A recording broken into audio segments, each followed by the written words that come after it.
हिरण्यकश्यपू राजाला प्रल्हाद नावाचा मुलगा होता. हिरण्यकश्यपूने घोर तप करून देवाला प्रसन्न करून त्यांच्याकडून वर मागून घेतला होता की त्याला मरण माणसाकडून किंवा प्राण्याकडून येणार नाही, दिवसा किंवा रात्री येणार नाही, घरात किंवा घराबाहेर येणार नाही.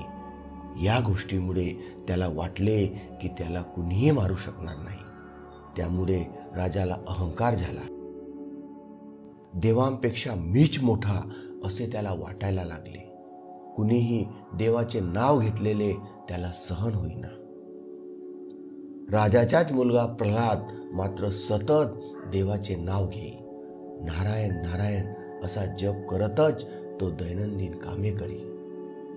वडिलांना देवाचा जप केलेले आवडत नाही म्हणून प्रल्हाद त्यांच्या समोर येतच नसे.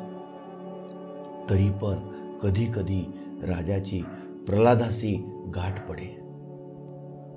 प्रल्हादाचा नामजप ऐकून राजा रागाने लाल लाल होई आणि मुलाला फार मोठी शिक्षा देण्याची सेवकावर सक्ती करी.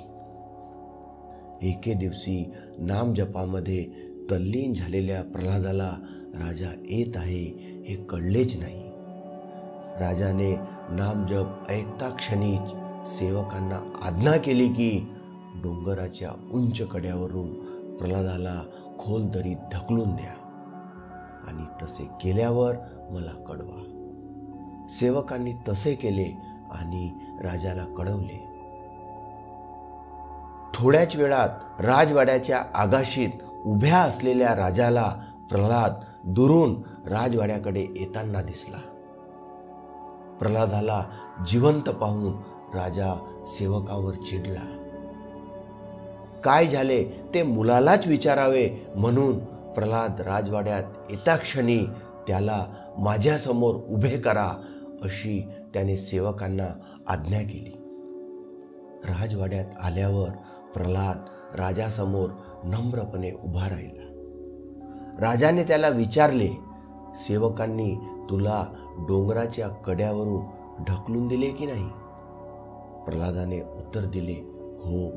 राजाने पुन्हा विचारले, मग तू इथे परत कसा आलास? तेव्हा प्रल्हाद हसून म्हणाला, मी एका झाडावर अलगद पडलो. झाडावरून उतरलो, तेथूनच एक बैलगाडी जात होती, तिच्यात बसून मार्गापर्यंत आलो. का कुणास ठाऊक पण माझ्या समवेत सतत कुणीतरी आहे असे मला वाटत होते, म्हणून मी इथे लवकर येऊ शकलो. राजा निराश झाला. त्याने प्रल्हादाला जायला सांगितले. काही दिवस उलटले. राजाच्या खास लोकांसाठी जेथे जेवण सिद्ध केले जाते तेथे प्रल्हाद काही कामासाठी गेला असता.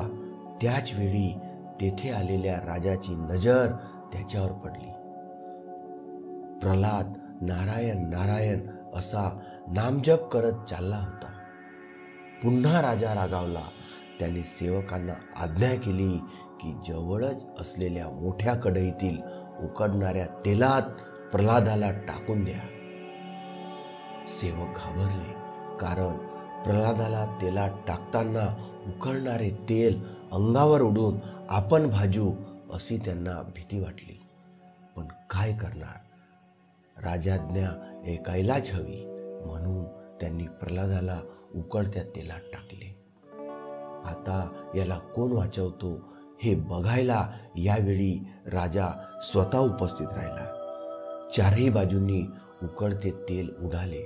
सेवक भाजल्यामुळे ओरडू लागले, पण प्रल्हाद मात्र अतिशय शांत उभा होता. राजा पाहतच राहिला. बघता बघता कढईत कमळ खिलू लागले. त्यावर शांतपणे प्रल्हाद उभा होता. पुन्हा राजा चिडला. रागाने आपल्या परिवारासह निघून गेला.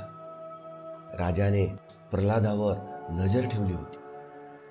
शेवटी एक दिवस राजाने प्रल्हादाला विचारले, बोल, कुठे आहे तुझा देव? प्रल्हादाने सांगितले, सगळीकडे.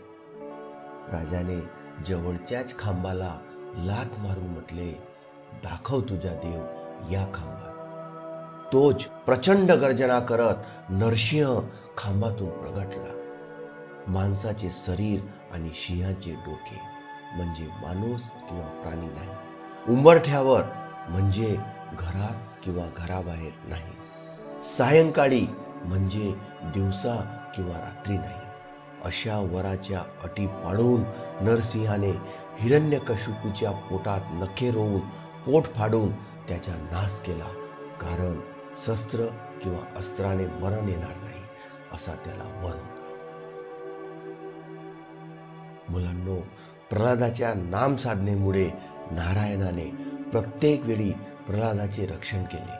आपणही नामस्मरण केल्याने संकटकाळी देव धावून येईल. नारायण नारायण.